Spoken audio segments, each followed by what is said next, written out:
말이 한참 중단되고 난 후에 시다르타가 다시 말을 꺼냈다. 어떤 다른 건 말입니까, 바수데바? 바수데바는 몸을 일으켰다. 시간이 늦었습니다.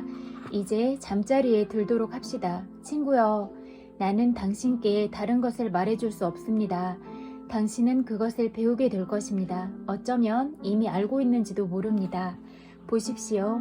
나는 학자가 아니고 이야기하는 법을 알지도 못하고 사고하는 법도 알지 못합니다. 나는 단지 귀 기울여 듣는 법과 경건한 마음을 갖는 법을 알고 있습니다. 그 밖에 나는 아무것도 배우지 못했습니다. 만약 내가 그 밖의 것들을 말할 수 있고 가르칠 수 있다면 나는 아마 현자일 것입니다. 하지만 현재의 나는 뱃사공일 뿐이고 내 업무는 사람들을 배에 태워 이 강을 건네주는 것입니다. 나는 많은 사람을 수천 명을 건네주었습니다. 그들 모두에게 이 강은 여행하는 데 있어 장애물에 지나지 않습니다. 그들은 돈을 벌기 위해, 사업을 위해, 여행을 하거나 혼인식에 가기 위해, 순례를 하기 위해 강을 건넜습니다. 강은 그들에게 방해가 되었고 뱃사공은 그들을 도와 신속하게 장애물을 제거해주기 위해 거기 있는 것입니다. 하지만 수천 명 가운데 몇 사람, 아주 몇 안 되는 소수, 4-5사람 정도에게는 이 강이 걸림돌이 되지 않았습니다. 그들은 강의 소리를 듣고 강에게 귀를 기울였습니다. 그래서 강은 나에게 성스러운 것이 되었듯이 그들에게도 성스러운 존재가 되었습니다. 이제 쉬러 갑시다, 시타르타. 시타르타는 뱃사공의 집에 머무르며 나룻배 다루는 법을 배웠다. 나루터에서 할 일이 없을 때에는 바수데바와 함께 논에서 일했고 땔감을 주워 모으거나 바나나를 땄다. 그는 노 만드는 법을 배웠고 배를 수리하는 법을 배웠고 바구니 짜는 법을 배웠다. 그는 자신이 배우는 모든 일에 즐거워했다. 그렇게 며칠이 그리고 몇 달이 쏜살같이 지나갔다. 바수데바가 시타르타에게 가르칠 수 있는 것 이상으로 강은 그에게 많은 것을 가르쳐 주었다. 시타르타는 강으로부터 끊임없이 배웠다. 무엇보다도 강으로부터 고요한 마음으로 영혼을 열고서 기다리는 마음으로 격정을 일으키거나 욕망을 드러내지 않고서 판단을 내리지 않고 의견을 말하지 않고서 경청하는 법과 귀 기울이는 법을 배웠다. 그는 바수데바와 함께 다정하게 살았다. 이따금 그들은 몇 마디 되지 않는 오랫동안 숙고한 말을 서로 주고받았다. 바수데바는 말을 좋아하는 사람이 아니어서 시타르타는 그 말문을 여는데 거의 성공해 본 적이 없었다. 당신도. 언젠가 시타르타가 바수데바에게 물었다. 당신 역시 강물로부터 시간이 존재하지 않는다는 그 비밀을 배웠습니까? 바수데바의 얼굴이 환한 미소로 가득 찼다. 그렇습니다, 시타르타. 그가 대답했다. 당신이 말씀하시는 것은 이런 것입니다. 강은 어디서나 동시에 존재한다. 온천에서, 하구에서, 폭포에서, 나루터에서, 여울에서, 바다에서, 산에서, 도처에 동시에 존재하고 있고 강에는 현재만이 존재할 뿐 과거라는 그림자는 없고 미래라는 그림자도 없다는 것이지요. 바로 그렇습니다. 시타르타가 말했다. 내가 그것을 배웠을 때 나는 내 삶을 주시해 보았습니다. 그랬더니 내 삶 또한 하나의 강이었습니다. 그러자 소년 시타르타는 장년 시타르타와 그리고 노년 시타르타와 단지 그림자에 의해 구분되었을 뿐 현실적인 것에 의해 구분되는 것이 아니었습니다. 시타르타의 전생도 과거가 아니었고 그 죽음도 브라만으로 돌아가는 것도 미래가 아니었습니다. 아무것도 없었고 아무것도 없을 것입니다. 모든 것이 현재이며 모든 것이 본질과 현재를 지니고 있습니다. 시타르타는 황홀해하며 말했다. 깨달음은 그를 몹시 기쁘게 해주었다. 오, 일체의 번뇌는 시간이 아닌가. 자신을 괴롭히는 것과 자신을 두렵게 하는 것 모두 시간이 아닌가. 그러면 시간을 극복하는 즉시 시간을 없는 것으로 생각할 수 있는 그 즉시 이 세상의 모든 힘든 일, 모든 적대감은 사라지고 극복되는 것 아닌가? 황홀한 기분으로 그는 말했다. 바수데바는 환한 미소를 지으며 그저 옳다는 듯 고개를 끄덕일 뿐이었다. 그는 손으로 시타르타의 어깨를 쓰다듬고는 자기가 하던 일을 하러 되돌아갔다. 때마침 우기에 강물이 불어 세차게 흐르는 어느 날 시타르타는 말했다. 오 친구여, 강은 아주 많은 소리를 갖고 있는 게 아닙니까? 강은 왕의 소리, 전사의 소리, 황소의 소리, 쏙독새의 소리, 임산부의 소리, 탄식하는 사람의 소리, 그리고 또 수천 개의 다른 소리도 가지고 있는 게 아닙니까? 그렇습니다. 바수데바는 고개를 끄덕였다. 삼라만상의 모든 소리들이 그 강물 소리에 들어있지요. 그렇다면 시타르타가 말을 계속했다. 당신이 그 강의 수천 가지나 되는 소리를 동시에 듣는 데 성공한다면 당신은 강이 어떤 말을 하는지 아시겠군요. 바수데바의 얼굴은 행복하게 웃고 있었다. 그는 시타르타에게 몸을 기울여 그 귀에다 대고 성스러운 오문 속삭였다. 그것은 시타르타가 들었던 바로 그 소리였다. 시간이 지날수록 시타르타의 미소는 뱃사공의 미소를 닮아갔다. 그 미소는 뱃사공의 미소와 거의 똑같을 정도로 화사했고 거의 똑같을 정도로 행복의 빛으로 가득 찼고 거의 똑같이 수천 개의 잔주름에서 밝게 빛났으며 똑같이 어린아이 같았고 똑같이 노인다워졌다. 많은 여행자들이 그들을 형제라고 여겼다. 저녁이면 그들은 강가에 있는 나무 그루터기에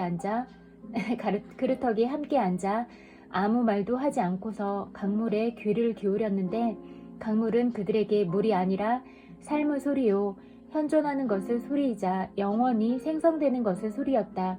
때때로 두 사람은 강에 귀를 기울이면서 똑같은 일을 생각하고 이틀 전에 나누었던 대화에 대해, 그들의 마음에 남은 여행자의 얼굴과 운명에 대해, 죽음에 대해, 그들의 어린 시절에 대해 생각하곤 했다.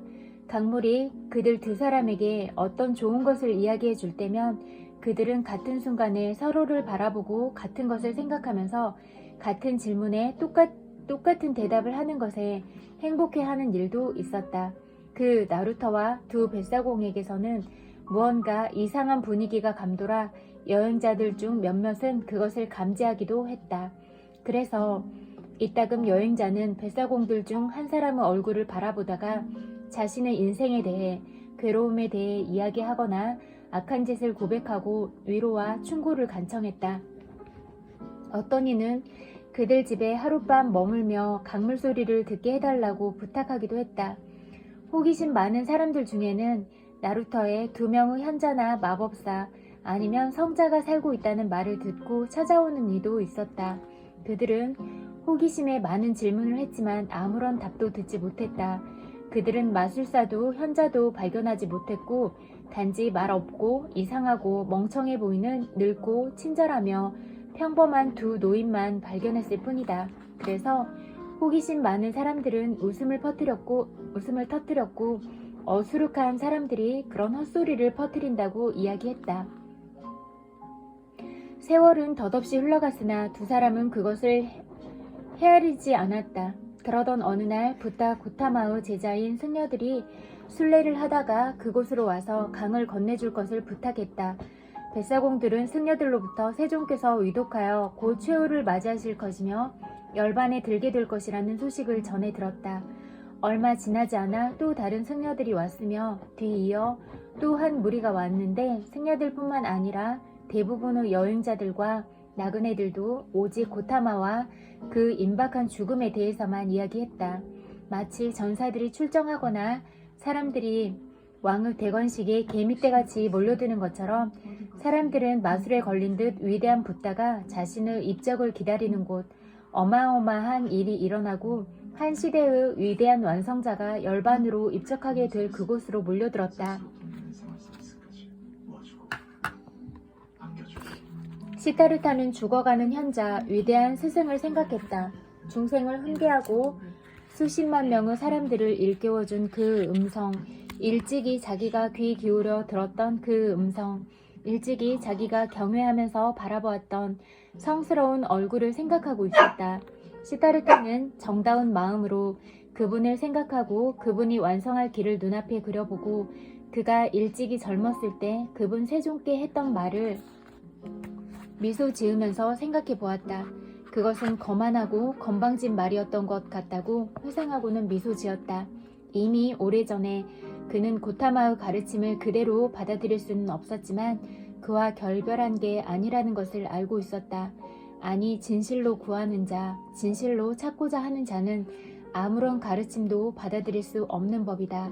하지만 이미 찾은 자, 그런 자는 그 모든 가르침을 받아들일 수 있고 모든 길, 모든 목표라도 받아들일 수 있는 것이다.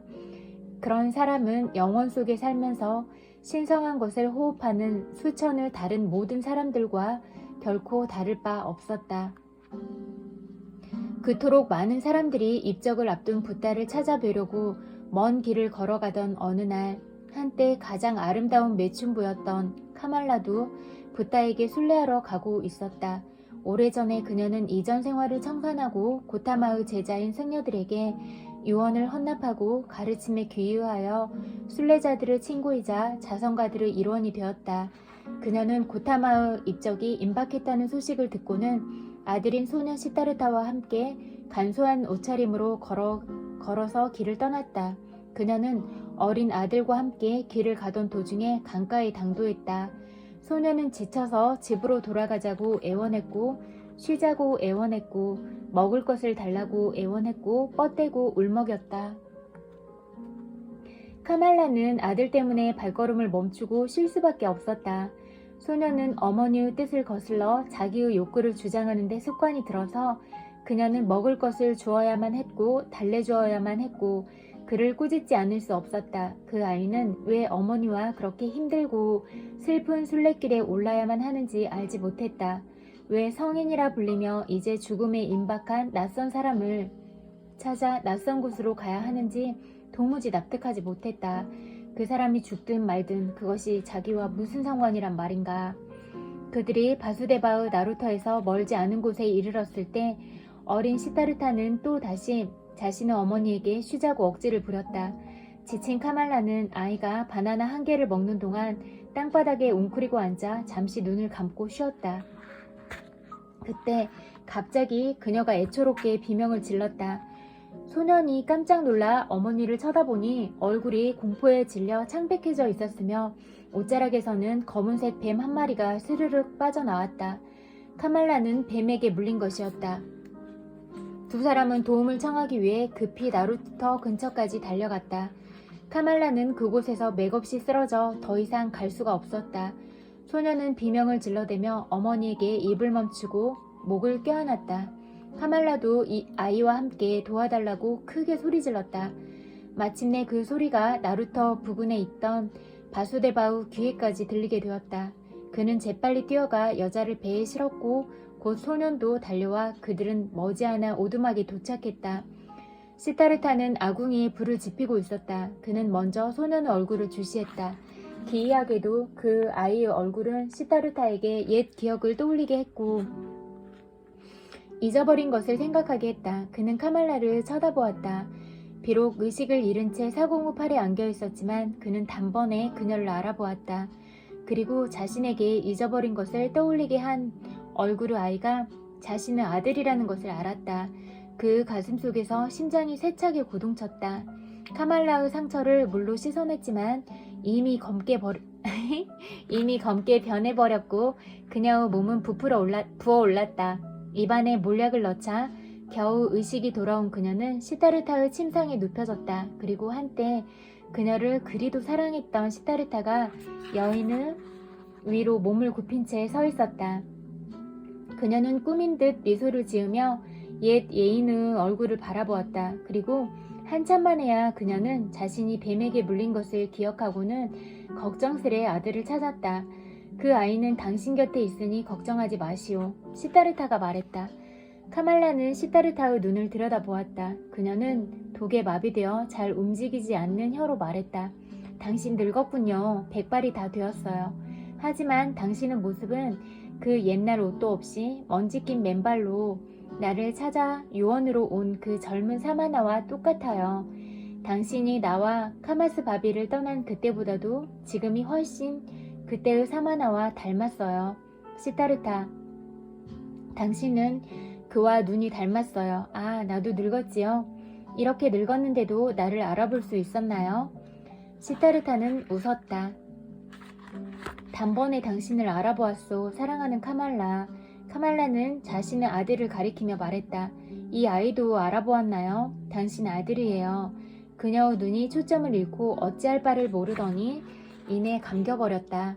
소년이 울부짖자 시타르타는 아이를 무릎에 앉히고 머리를 쓰다듬어 주면서 울도록 내버려 두었다. 그리고 그가 아이의 얼굴을 바라보며 옛날 그 자신이 어린 소년이었을 때 배웠던 브라마누 기도를 떠올렸다. 천천히. 그는 노래를 부르듯이 기도를 읊기 시작했다. 그 기도는 과거로부터 어린 시절로부터 흘러나온 것이었다. 아이는 그 기도를 들으면서 차츰 진정이 되었다가 때때로 또 흐느껴 울었다. 그리고 잠에 빠졌다. 시타르타는 아이를 바수데바의 침상에 눕혔다. 바수데바는 아궁이 앞에서 밥을 하고 있었다. 시타르타는 그에게 눈길을 보냈다. 그러자 그가 미소 지으며 대답하듯 눈길을 보내왔다. 이 사람은 곧 죽을 것입니다. 시타르타가 나지막이 말했다. 바수데바는 고개를 끄덕였다. 그 다정한 얼굴에 아궁이의 불빛이 아른거렸다. 카말라는 다시 한번 의식을 되찾았다. 그녀의 얼굴은 고통으로 찌푸려졌다. 시타르타의 눈은 그녀의 입과 창백한 뺨에 드러난 고통을 읽어냈다. 조용히 침착하게 주의 깊게 기다리면서 그는 그녀의 고통 속에 잠겨 경청했다. 카말라는 그것을 느꼈고 그녀의 시선은 그 눈을 찾았다. 카말라는 시타르타를 바라보면서 말했다. 이제야 당신의 눈도 변했다는 것을 알겠어요.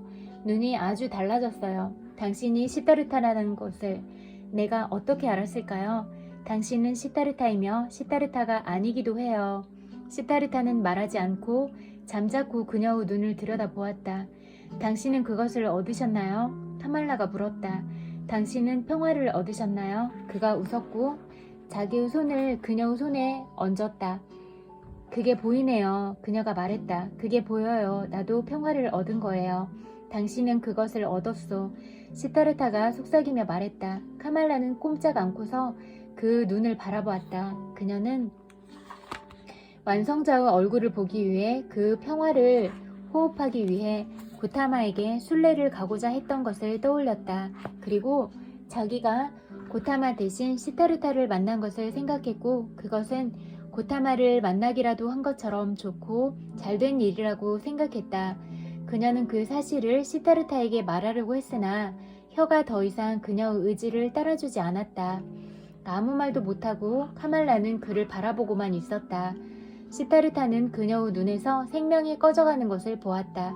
최후의 고통이 그녀의 눈을 가득 채웠다가 부서질 때, 최후의 전율이 그녀의 사지에 퍼질 때 그 손가락은 카말라의 두 눈꺼풀을 감겼다. 오랫동안 그는 앉아서 영원히 잠든 그녀의 얼굴을 들여다보았다. 오랫동안 시타르타는 카말라의 입을, 얄팍해진 입술을 한 그녀의 늙고 피곤해 지친 입을 관찰했다. 그러다가 자기가 옛날 인생의 봄날에 그 입을 신선하게 막 터진 무화과에 비교했던 사실을 회상했다. 그는 오랫동안 앉아서 창백한 얼굴, 피곤해 지친 주름살을 헤아렸고 바라보는 것에 몰두했으며 자기 자신의 얼굴도 마찬가지로 누워있는 것을 보았다. 마찬가지로 창백하고 마찬가지로 빛이 꺼진 얼굴이었다. 그러다가 동시에 그 얼굴과 붉은 입술, 열렬한 눈을 지닌 그녀의 젊은 얼굴을 보았다. 그러자 현재와 동시성이라는 감정이 그를 가득 채웠고 영원성이라는 감정이 그를 완전히 채웠다. 그는 그 순간에 모든 생명의 불멸성, 모든 순간의 영원성을 깊이 그 어느 때보다도 깊이 느꼈다. 그가 일어서자 바수데바는 그에게 밥을 차려주었다. 하지만 시타르타는 먹지 않았다. 두 노인은 염소가 있는 마구간에 볏짚을 깔아 잠자리를 만들었다. 하지만 시타르타는 밖으로 나가 강물의 소리에 귀를 기울이면서 과거를 씻어내면서 동시에 자기 인생의 모든 시간을 접촉하고 그 시간에 애웠어요. 밤새 오두막 앞에 앉아 있었다. 그는 때때로 일어나 오두막 문 앞으로 다가가 소년이 자고 있는지 귀를 기울였다. 다음날 아침 아직 태양이 모습을 보이기도 전에 바수데바는 마구간에서 나와 자기의 친구에게 다가갔다. 한숨도 안 잤군요. 그가 말했다. 그래요, 바수데바. 나는 여기 앉아 있었어요. 나는 강물 소리를 귀 기울여 들었습니다. 강은 많은 이야기를 해주었습니다. 강은 치유라는 사상으로, 단일성이라는 사상으로 내 마음을 깊이 채워주었습니다. 당신은 고뇌를 체험했군요, 시타르타. 하지만 나는 당신 마음에 아무런 슬픔이 파고들지 않았다는 것을 압니다. 그래요, 친애하는 자여, 어째서 내가 슬퍼해야 한단 말입니까? 부유하고 행복했던 나는 지금 더 부유하고 행복해졌습니다. 나는 내 아들을 선물로 받았습니다. 나 또한 당신의 아들을 환영합니다. 하지만 시타르타, 이제 우리 일을 시작합시다. 할 일이 많습니다. 옛날 내 아내가 죽었던 바로 그 침상에서 카말라가 죽었습니다. 내가 옛날에 내 아내를 화장할 장작을 쌓아 올렸던 바로 그 언덕에 카말라를 화장할 장작 더미를 쌓도록 합시다.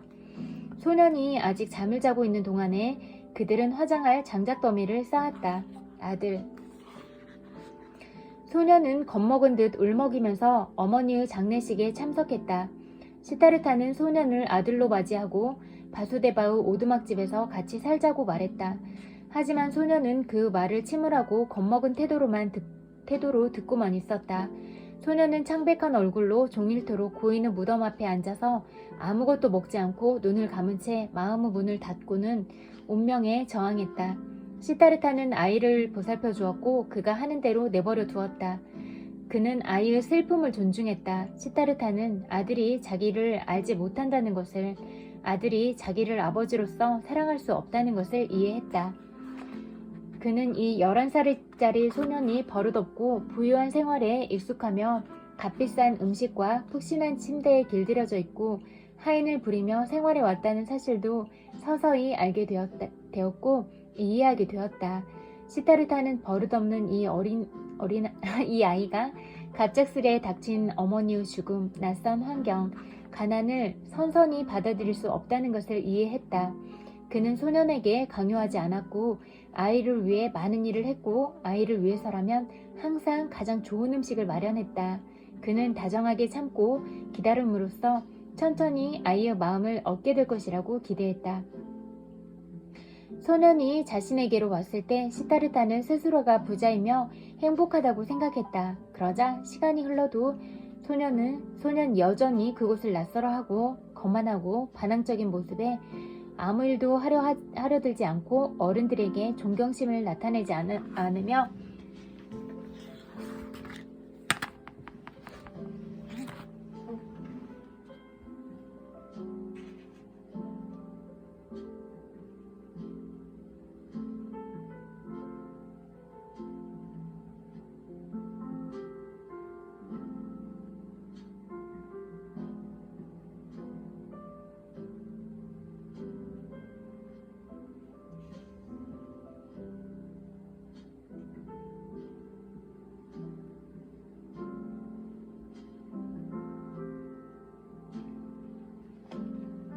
그러나 시간이 흘러도 소년이 여전히 그곳을 낯설어하고 거만하고 반항적인 모습에 아무 일도 하려 들지 않고 어른들에게 존경심을 나타내지 않으며 바수데바의 과일나무에서 열매를 훔쳐먹기까지 하자 시타르타는 자기 아들로 인해 행복과 평화가 찾아온 것이 아니라 고통과 걱정이 왔다는 것을 이해하기 시작했다.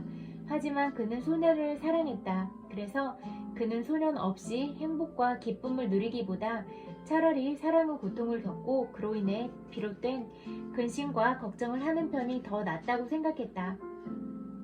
어린 시타르타가 오두막에 있음으로 해서 노인들은 서로 맡은 일을 분담했다. 바수데바는 뱃사공의 직무를 다시 혼자서 떠맡았고 시타르타는 아들 곁에 있으면서 오두막과 밭에서 하는 일을 떠맡았다. 오랜 시간 동안 여러 달 동안 시타르타는 아들이 자신을 이해해 주기를, 아들이 자신의 사랑을 받아들여 주기를, 아들이 그 사랑에 응답해 주기를 기다렸다. 바수데바 역시 여러 달 동안 그저 지켜보며 기다렸다. 어린 시타르타가 반항스레 변덕을 부리더니 자기 아버지를 괴롭히고 급기야 밥그릇을 2개나 깨뜨린 어느 날 저녁 바수데바는 자신의 친구를 한쪽으로 데리고 가서 이야기를 나누었다. 용서하십시오. 그가 말했다. 다정한 마음으로 말씀드립니다. 당신이 괴로워하는 것을 나는 압니다. 당신이 마음 아파하고 있는 것을 압니다. 친애하는 그대여, 당신 아들은 당신에게 걱정을 끼치고 있고 나에게도 걱정을 끼치고 있습니다. 저 어린 새는 다른 생활에 다른 둥지에 익숙해져 있습니다. 당신처럼 그 아이는 혐오감과 권태로 인해 부귀와 도성으로부터 벗어난 게 아니라 마지못해서 그 모든 것을 내버려야만 했던 것입니다. 나는 강에게 물어보았고, 오 친구여, 몇 차례나 강에게 물었습니다.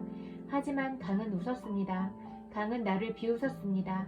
강은 나와 당신을 비웃고 우리의 어리석음에 대해 고개를 저었습니다. 물은 물로 가리려 하고 청춘은 청춘에게 가리고 하는 법입니다.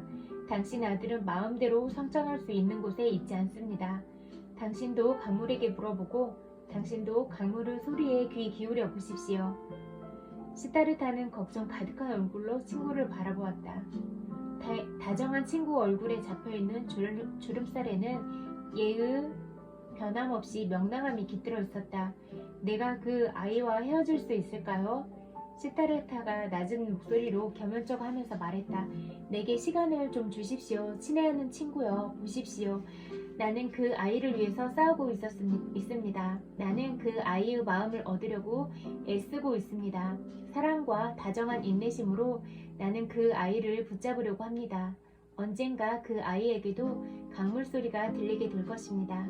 그 아이도 부름을 받고 있습니다. 바수데바는 한층 더 따뜻한 미소를 지었다. 오, 그렇습니다. 그 아이도 부름을 받았습니다. 그 아이도 영원한 생명으로부터 부름을 받았지요.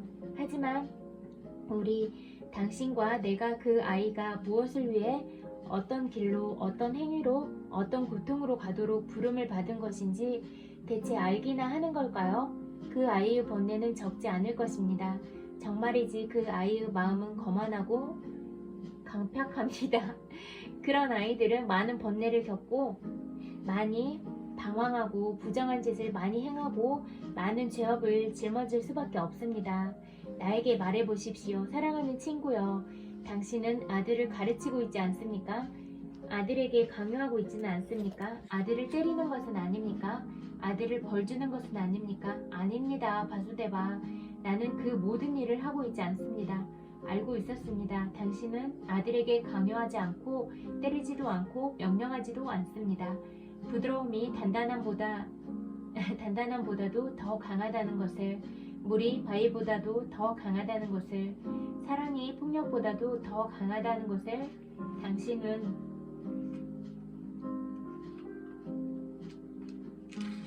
알 수 있습니까?